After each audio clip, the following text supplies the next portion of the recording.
We aim for a head, we charge, and he's dead.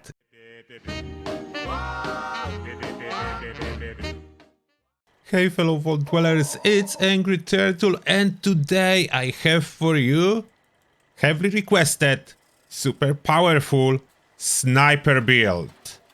That's a build that gives incredible satisfaction of playing the game, but requires some skill if you actually want to get those hits in. But if you are not discouraged by that, it is very powerful and incredibly fun build. And without further ado, let's go into all the details. So first, of course, I'm maxed out on this build with my special and everything, but good news here is this build is friendly if you are a low level. You can absolutely make it without any legendary perk cards, and I will show you how, but main focus, of course, will be the endgame version and explanation what and why. Now, this is my base special before my legendary perks. If you don't have any legendary perks, it will be slightly different, and I will tell you that in a second. Now, those are my legendary perks. The most important one is follow through. After that, I have special increasing legendary perks, so I have luck, endurance, intelligence, agility, total of 20 extra special points, and for my convenience, I have master infiltrator, as there is really no requirement for any other perk. You can use anything else in this place. You can swap a lot of those legendaries as you please, but that is the setup I like the most. Now, going into the perks first. What to do if you don't have those legendary perks? Basically, all the quality of life perks that I have here are obviously not necessary to make this build perform. So, strength, you can run with 1, that's 7 points saved. Endurance, you can skip life giver and radical, so that is 5 points saved. Next, intelligence, you can run without demo expert or batches included. That's another 8 points saved, and you are already without any legendary perks. And now the full build, what I have and why. So strength, as I said, that's just for my convenience. Carry weight perks, so I can have more stuff. Then important thing, perception. Of course, max out. All the rifleman perks, max out. Regular expert and master for more damage. Tank killer, as this one provides you with armor penetration, very important, max out. Then we have concentrated fire, rank 1, for occasional use in VATS. VATS is not a focus on this build, it's just a bonus and required if you want to put a good DPS in boss fights. Yes, unfortunately, in boss fights there is no other real way to put high DPS, but VATS criticals. Then we have long shot, that's a sniper perk to increases our accuracy and range a little bit. For more fun. This is not a very powerful perk, but we need to use it. That's a sniper. Next, endurance life giver is here to get us a little bit more tankiness. Fireproof, that's essential, as explosions will hit you if you are hidden or not, so that's essential. And radical, that's basically for more carry weight. Then we go under charisma, strength in numbers, boosting our mutations. And tenderizer, boosting our damage, but only after the first shot. But still, if you fight anything tankier than what you can one-shot, this is good. Next, under intelligence, nerd rage increases our damage. Demolition expert, yes, does increase our damage slightly, as Gauss rifle is explosive. Then batches included to carry more stuff. After that, agility, we have through hiker to carry more stuff. And the reason most of the time I have through hiker is that when I enter my power armor, I still can move freely, as otherwise I could use a backpack that would reduce the weight of my food. But then in power armor, backpack doesn't work. As well, you can totally play without this spare card if you don't have much food in your inventory. I always have too much stuff, especially stuff like carry weight boosters. So, important for damage. Covert operative. Extra damage from sneak. Mr. Sandman. Extra damage from sneak at night. Born survival in case we take some damage. Sneak. I like to be as stealthy as possible, but to be absolutely honest, with unyielding armor, you can skip this perk card, it will still work. But I like to have it included as you shouldn't reduce agility below 15. You won't max out agility as this improves stealth by itself. Higher agility, higher stealth, even without perks.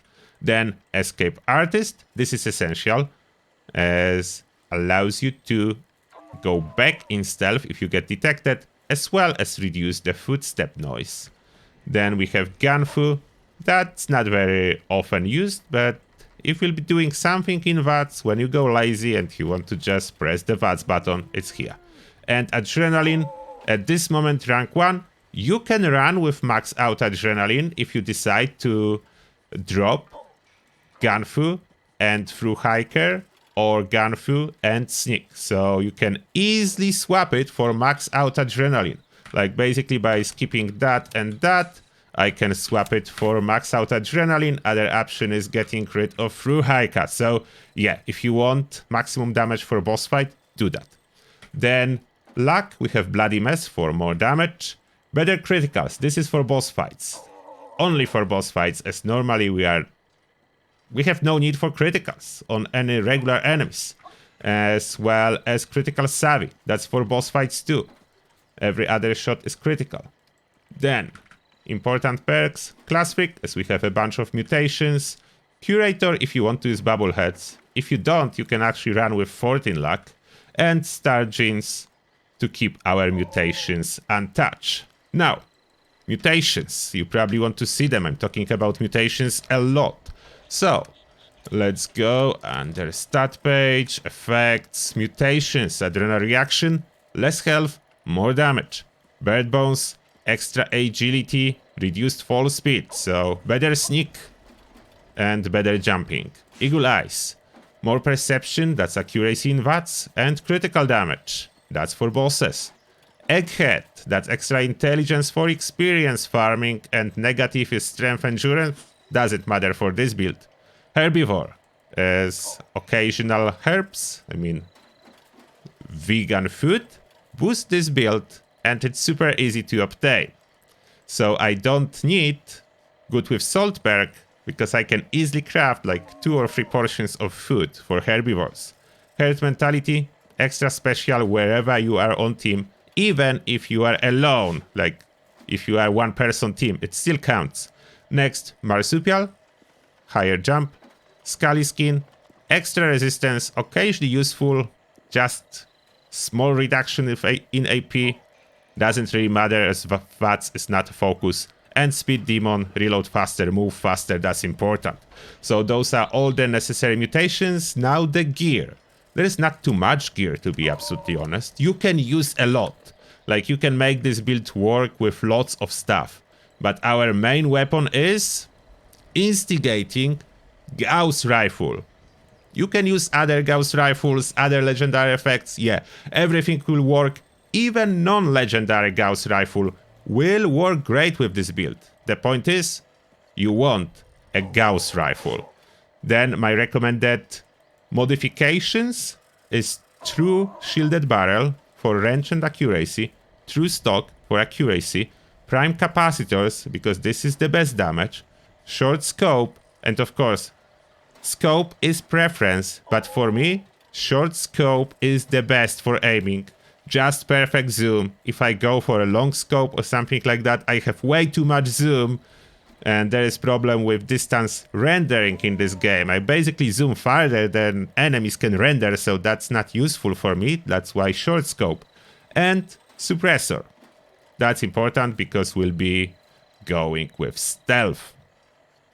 Now, if you don't have prime capacitors, there are other options that you can use, but it will be a little bit less damage. You need to keep that in mind. You can use perforating capacitors, and those are really good. But yeah, you can notice the less damage. Now the second weapon, in situations when we cannot use stealth, we'll be using Enclave Plasma Flamer. Now, if you don't have Enclave Plasma Flamer, it is alright. And a plasma rifle will do the same thing. It will be just a little bit less damage. I think it's like 20% less damage if you have regular plasma rifle, but will do absolutely the same job. This weapon is just so powerful that if you have regular plasma rifle, or if you have slugbuster, or if you have anything that can serve this purpose, you are good. Enclave Plasma is just a superior option and really hard to get. Now, what you want on Enclave Plasma is Flamer Barrel, that's the most important. Then Prime Capacitors, as those are boosting damage a lot. You almost need Prime to pull it off. And if you can get any good stock or reflex sight, that's nice. I have stabilized stock, that's not what I want. But in case of Enclave Plasma, you cannot really learn any mods, so that's why it's so hard to farm. I have a full guide for Enclave Plasma, so you can check that out if you are interested. I will not talk more about it, but that's like basically incredible weapon for damage. As you can see, I roll bloody damage while aiming, so I'm using it mostly without VATS, just pure look at and evaporate enemy option. And I am using it in power armor when I cannot sneak, because it's not silent. So that's my secondary option. When I cannot sneak, I go full damage. I think even better option will be vampire, as in case of this weapon, I need to pay some attention to my health. If I would get a vampire, I would not need to. So that's another really good option. Now, armor. Before we go over all the armor, get yourself a set of Union armor if you can. And the reason for that is Union power armor. When I cannot sneak, I'm going into this Union power armor. I have it equipped on a torso with Protocold. Protocold reduces damage even more.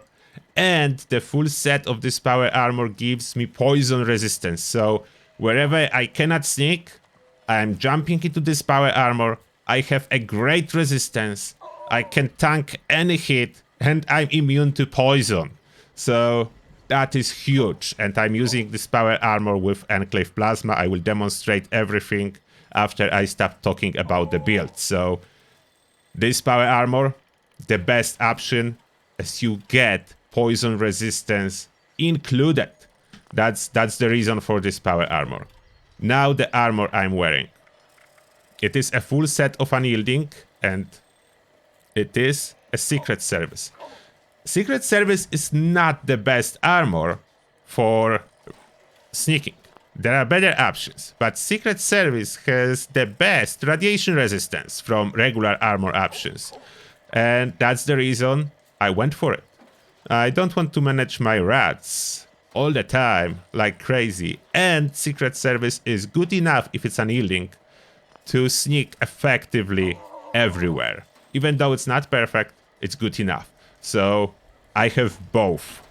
I have really good radiation resistance, and I can sneak. I have really good all other resistances, and this armor is durable, so I don't need to fix it very often. So that being said, this is what I recommend. Just unyielding. It doesn't matter what are other effects. I was aiming for unyielding. Whatever other second or third star is good on my armor, that was just pure luck. I was crafting unyielding. And additional bonus. It is the cheapest to craft a set of unyielding. As you craft it, SL legendary, and it costs just one module to craft one legendary piece. So that's the cheapest option to get your first solid unyielding set. That's another reason. Now, about apparel, I'm using Ranger armor and helmet. Regular Ranger helmet, that's from Fallout First, and the outfit, Elite Ranger armor outfit, that's from Fallout First again, but basically fits the team of snipers so well, and that was advised by my viewers to use, so I'm using it. And now, about under armor, I'm using shielded flannel shirt and jeans to have a little bit more intelligence and experience. You can use anything you like. Something like Raider under armor will be best for sneaking. So this is not best for sneaking. This is best for experience farming. But in the same time, it's good enough for sneaking. So that's what I'm using. And as a backpack option, I'm using high capacity. I need this carry weight, so I'm using high capacity. You can use whatever your build will require at the moment. It's very easy to swap between backpacks, so that's good. Now, finally, let's go into some combat, and honestly, you don't even need to use any consumables. This build is good even if you use none. So, now let's find some enemies. Now, how effective this build is. First, let's start from long-range sniping. So we have this super mutant in there. We aim for a head, we charge, and he's dead. It's really satisfying sniping. It basically doesn't matter how far enemies are. You just hit them and kill them. If you don't like charging, it's not too bad, as you can basically charge before you actually aim down the scope, and if enemy is close, you can just shoot him like that. You don't even need to aim down the scope. With those modes that I have installed on the weapon, it is incredibly accurate if you hip fire or if you aim down the sight. And ability to have a jetpack on set of Secret Service armor, super handy. I really like it. You can... oh, seriously, I fall down through the roof.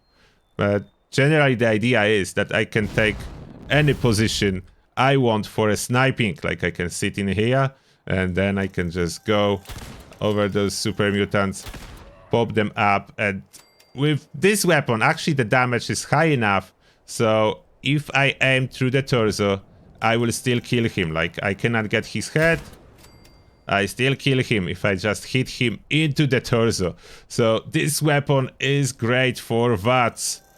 For sniping. Not for VATS too, but for sniping. Now, if you face a really powerful weapon and you want to remain in stealth, let me demonstrate on some Scorch Beast. Now, I will show you what you will do if you would like to punch a solid damage on bosses. Like, we need to wake her up first.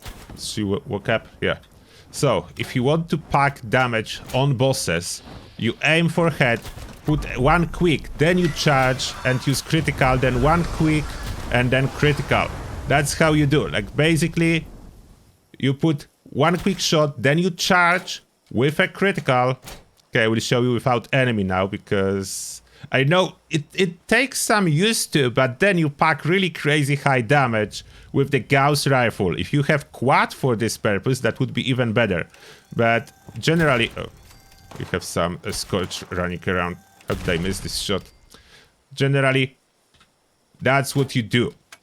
You press the VATS button, do the quick shot, start charging, hold the crit button, release the shot, do the quick one, charge, and every other fully charged shot will be a critical. That's how you use this weapon to the maximum on the boss fights. On the boss fights. You don't need to do that on regular enemies. That's for boss fights. Now, if you cannot sneak and you need to get tanky and face enemies, let me demonstrate. And yes, in this game there are situations where you cannot sneak. If you are a new player and you don't have Union power armor, don't worry. Any power armor will actually do. So, Union is the best option for this particular build, but any will do. So get your power armor, then get your flamer, and you are good to go. Now, situations when you cannot use sneak, there are some events that forcefully put you into the danger mode. So then you need to deal with that. And there is daily op uplink where you cannot sneak either. Okay, super mutants on the outside are dead, so we will head on the inside. Oh, I think one is actually alive. Now, take a look how well this build will work when you cannot sneak on those powerful super mutants. Level 100 super mutants, you just press the button, evaporate them as you go. There is nothing more simple than that. Yeah, you can say that ammo is expensive, but ammo for this weapon, you farm it in daily op. You will get more ammo per enemy than you will actually use. You need like approximately 2 to 3 bullets, kind of bullets, batches, I don't know how to say it. but not too much. And look at the tankiness. Okay, let me stand in front of them. Let them shoot. Look at tankiness. Without anything else, just the power armor with emergency protocols. No perks for that or anything. He's barely doing anything. We need more than this one. Let me find more. I'm under fire. I'm not even healing at this moment. I'm just under fire. They all shooting at me left and right and doing almost nothing. If I just use Stimpack, I will easily out-heal all this damage from those super mutants shooting at me. And I can dispatch them in no time. Zero time, zero effort. Just look at enemy, press the button. That's how you deal with them. So nothing easier than that. That's why I love this build. It's option for everything. It is a truly end game build. There is nothing, no content that you cannot do with this build. You can do everyday content, you can do bosses, you can do daily ops, you can do expedition, and you can switch between sneaking and just tanking enemies as needed. So you are ready for every scenario. Just 2 weapons, 1 set of armor, 1 set of power armor, and you are good. I hope you will enjoy this build if you give it a shot. I do have so much fun, especially with sniping, even though I need to tell you honestly, I'm a terrible sniper. Like, it takes me so long to aim. I need to improve, so I will keep running this build as I need to improve. And the only way to improve, use the build. Practice. So I'm gonna practice. You let me know what you think about this build. If you are going to try it, did you ever try build like this one? And that being said, thank you a lot for watching, and see you all in the next one.